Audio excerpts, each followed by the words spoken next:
Hello everyone, welcome to Jewish Week Online. I'm your host, Aaron Herman. We're here at Halloween Adventure in New York City, and it is Purim time. That's right. And you know what that means? It's time to get your mask on. Let's take a closer look. Purim is just around the corner, and one of the great things about Purim is you get to dress up. And this store has so much interesting masks and paraphernalia. So tell us what you're seeing. What are people looking for in your store in Purim? A lot of times, people with beards want to cover their face, and they want tight masks so they completely transform themselves. And then, where we're hearing the flapper costumes and gangster costumes, hippie costumes, superheroes, things like that. Obviously, kings and queens, that kind of thing. A lot of wigs. We saw a lot of wigs, makeup to paint your face. The children want traditional kids costumes. You know what I mean? They want to be a bee or a a little wedding dress or anything that's like a princess. We see that, and they want to be the boys superheroes. You see What's the biggest difference between Purim and Halloween for you here? Well, Halloween is a lot of scary stuff, a lot of bloody stuff, a lot of witches, traditional things. They tend to be less modest. You saw a lot more sexy stuff because if you're Orthodox, you're not going to expose your shoulders or things like that. You have a lot of kids at Purim, which we have at Halloween, but some families will come in 4 or 5 kids, with multi-baby carriages, Right.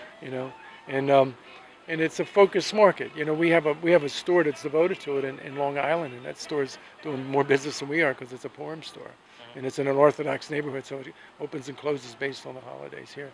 We're more of a Halloween store, but my wife is Jewish, so a few years ago we said, we discovered it, she knew of it. She said, well, what is a Purim?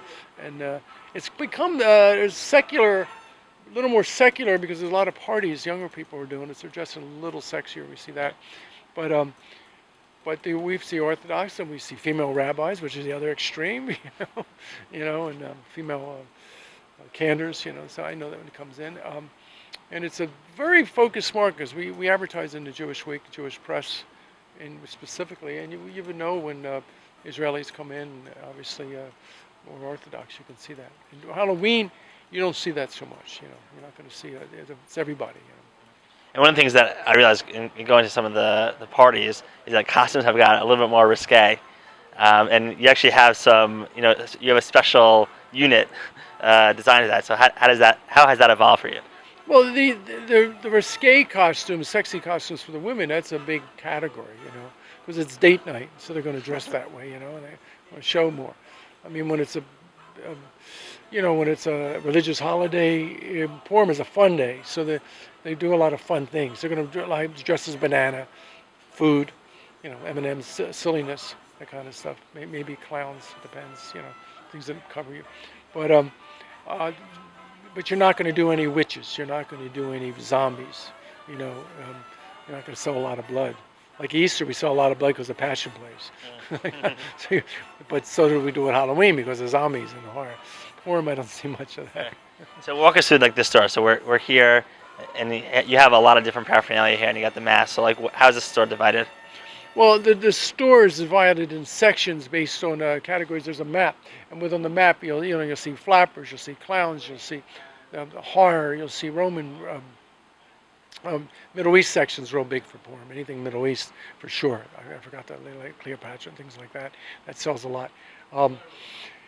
You got your cowboys, you got your pirates, you got all your traditional superheroes. You got a shoe department.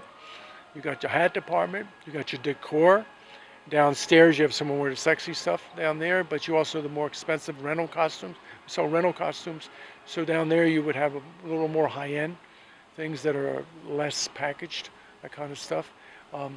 Masks are everywhere. You have your traditional, what I call Venetian mask, and then you have all your horror masks, and then you have things that are just transform you into a woman or old man or young kid, that kind of stuff. So and then we have our makeup department. The makeup department's incredible because you can transform yourself with the wigs and then the makeup. We have a magic department, which sometimes Purim people go down there. They want to get silliness and gags because they want to entertain.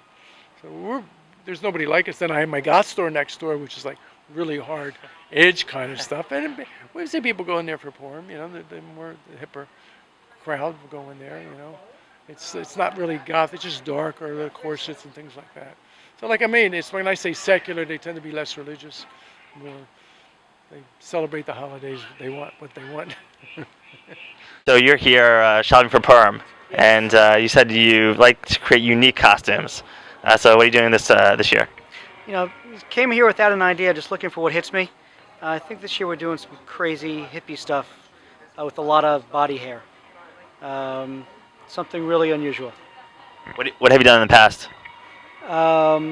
Did a really good nerd last year that was punctuated by the ugliest looking teeth you've ever seen. Past years done Chinese, done old bald guy, beer belly, that type of thing. I usually find what I'm looking for. What does Purim mean to you?